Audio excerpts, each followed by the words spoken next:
अधिकांश लोग कृष्ण को 2-3 तरीके से जानते। वो रास रचाते थे, वो माखन चुराते थे, और उन्होंने बहुत सारे विवाह किए थे। सिर्फ कृष्ण इतना ही नहीं है। कितने लोग हैं जो कृष्ण को जानते होंगे जो जहर पी लेने वाला है? कौन है जो कृष्ण को जानता है जो अग्नि पी लेने वाला है? कौन है जो गिरिराज उठाने वाले कृष्ण को जानते? कौन है जो कालिया नाग को जमुना जल से नाथ के लाने वाले को जानते?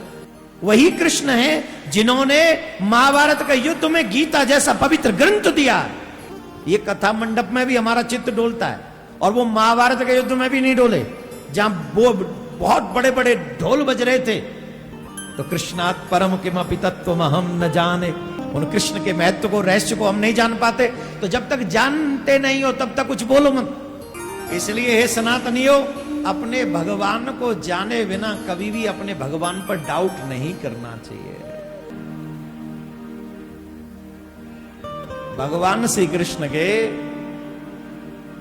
एक एक बेटी भी थी सभी रानियों को, सभी को। अब टोटल करो,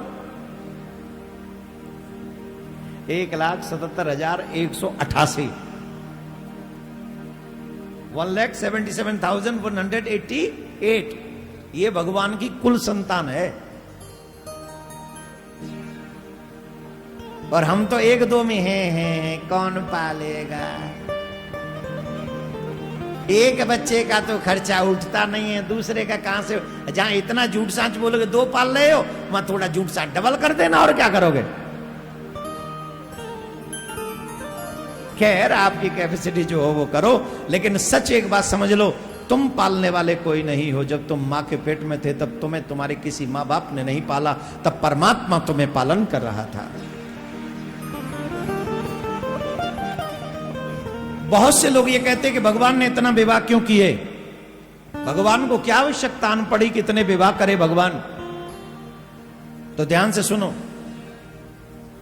भगवान को ब्याहों की कोई आवश्यकता नहीं थी, फिर भी भगवान ने विवाह क्यों किए? एक राजा था जिसका नाम था भौमासुर। उस राजा ने अनेकों कन्याओं को बंदी बना रखा था, अनेकों कन्याओं को बंदी बना रखा था, और अनेकों कन्याओं को बंदी बनाकर उनको दुखी कर रखा था। तो उन दुखी कन्याओं ने नारद जी महाराज को अपना दुख सुनाया, नारद जी महाराज को। और नारद जी महाराज ने यह संदेश भगवान श्री श्याम सुंदर को दिया जब वो द्वारिका में थे। तो श्री कृष्ण ने द्वारिका से वो गरुड़ पे पधारे और उस राक्षस का वध किया, उस दुष्ट का वध किया। उसका वध करने के बाद भगवान श्री कृष्ण ने उन कन्याओं को कहा कि तुमको बंदी गृह से मुक्त किया जाता है, तुम अपने अपने गृह के लिए प्रस्थान करो, प्रस्थान करो अपने अपने घर के लिए।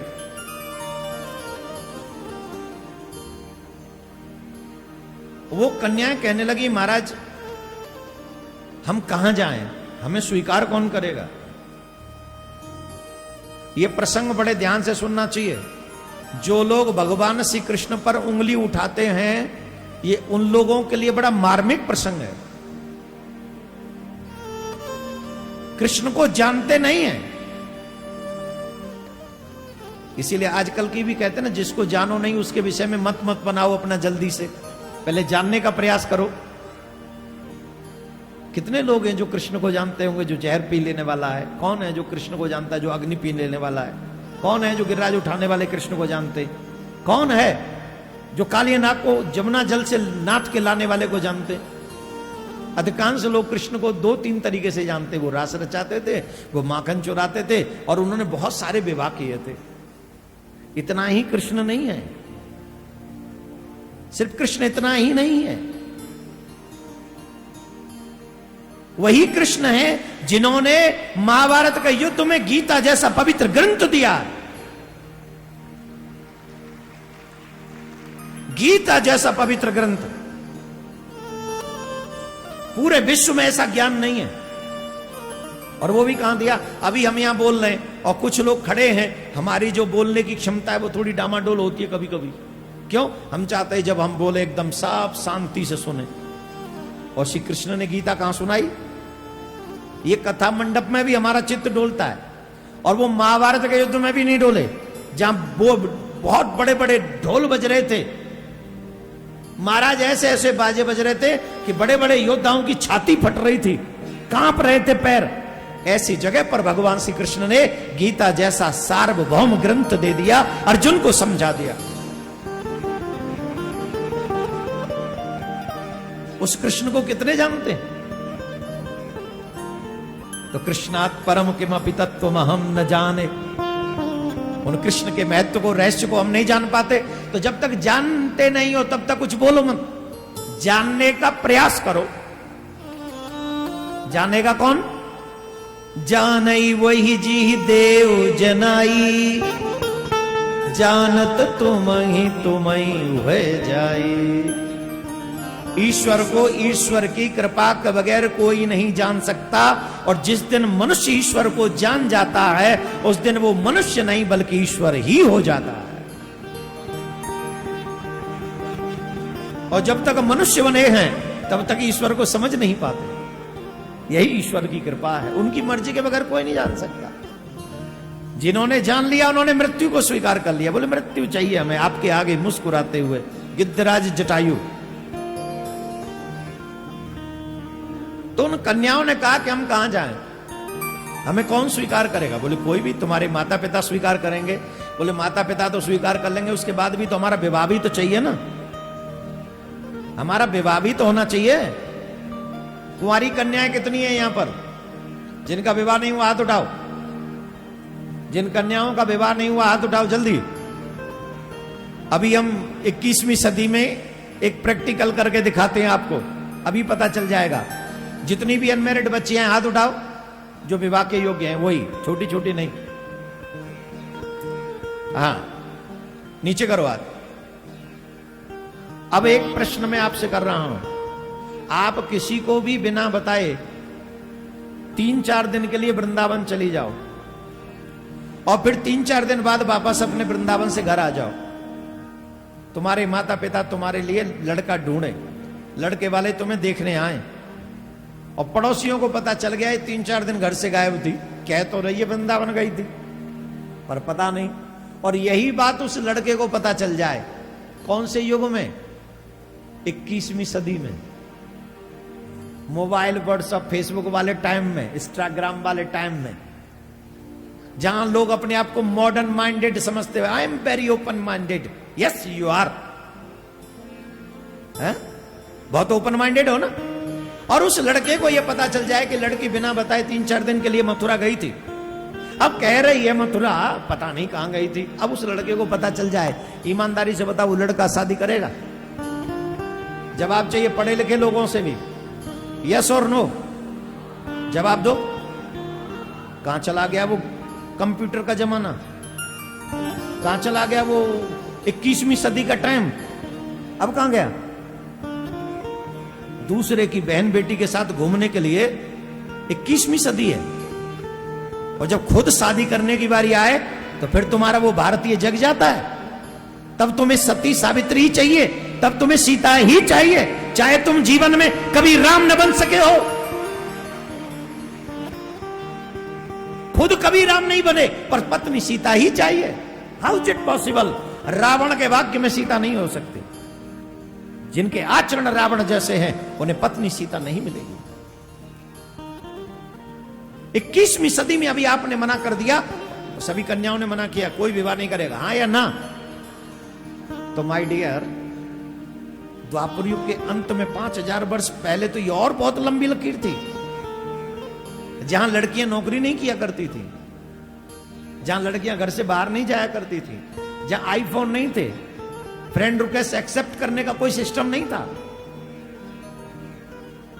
तब उस समय वो सिखाया जाता था, बेटी दुल्हन बन के जा रही है, डोली में बैठ के जा रही है, यहां से डोली में बैठ के जा रही है, पति के यहां से अर्थी में ही बैठ के आई हो, ये सिखाया जाता था। आजकल क्या सिखाया जाता है? बेटी हस्बैंड कुछ भी ऐसी वैसी बात करे तो फोन कर दियो, वहीं आके अकल ठिकाने लगा दूंगा। आजकल ये सिखाया जाता है।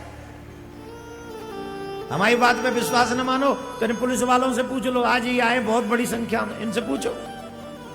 कितने केस ये भरे पड़े इनकी लाइफ में, हर थाने में, हर जगह। काहे को? इसलिए तो जब आज के जमाने में भी कोई ऐसा विवाह नहीं करना चाहेगा, तो कृष्ण के समय, उस समय उन कन्याओं से विवाह कौन करता? उन कन्याओं ने कहा कि हमसे कौन विवाह करेगा, हम कहां जाएं? हमारे पास दो ही रास्ते, एक मधुसूदन, द्वारकानाथ, दो ही रास्ते हैं। कौन से? पहला रास्ता कि हम अपना उदर भरने के लिए गलत मार्ग स्वीकार कर लें। गलत मार्ग समझ गए?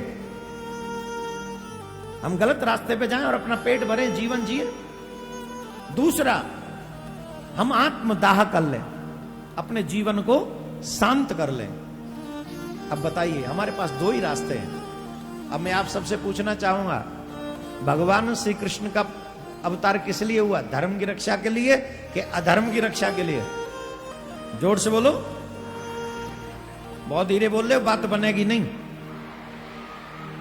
किसके लिए हुआ? धर्म की। गलत मार्ग पर जाना धर्म है कि अधर्म?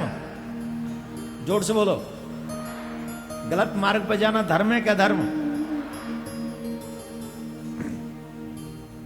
आत्महत्या करना धर्म है कि अधर्म? भगवान होने देंगे काम? भगवान ने कहा नहीं नहीं, ये ठीक नहीं, ये दोनों काम अच्छे नहीं। बात बताओ, तीसरी बात बताओ, कोई तीसरा मार्ग? बोले एक और मार्ग है। बोले क्या? बोले हमने सुना है जिसे कोई स्वीकार नहीं करता उसे आप स्वीकार कर लेते, आप हमें स्वीकार करेंगे?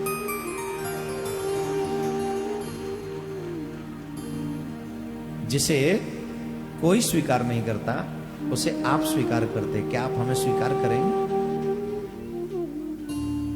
कृष्ण बोले इन सबको? बोले हाँ। अरे बोले तो इसके लिए मुझे द्वारका जाना होगा, ब्राह्मण देव लाने पड़ेंगे। नारद जी बोले कुछ लाने की जरूरत नहीं, मैं पंडित जी किस काम का हूं? और उन सबके प्राण बचाने के लिए भगवान ने उनके साथ विवाह किया। उनके सम्मान की रक्षा करने के लिए भगवान ने उनसे विवाह किया। अब बताइए यहां कौन सा दोष भगवान के उस लीला में आपको दिखाई पड़ रहा है? बताओ, जोर से बोलो। यहां एक दो व्यक्ति होंगे शादीशुदा, कोई है? है क्या? दो चार तो बैठे। तुम्हारे आगे दो बच्चियां आ जाएं, या तो हमसे शादी कर लो, नहीं तो मैं मर जाऊंगी, या मैं गलत रास्ते पे जाऊंगी। दो बच्ची, और ऑलरेडी एक किसी की बच्ची आपके घर में बैठी है वाइफ बन के।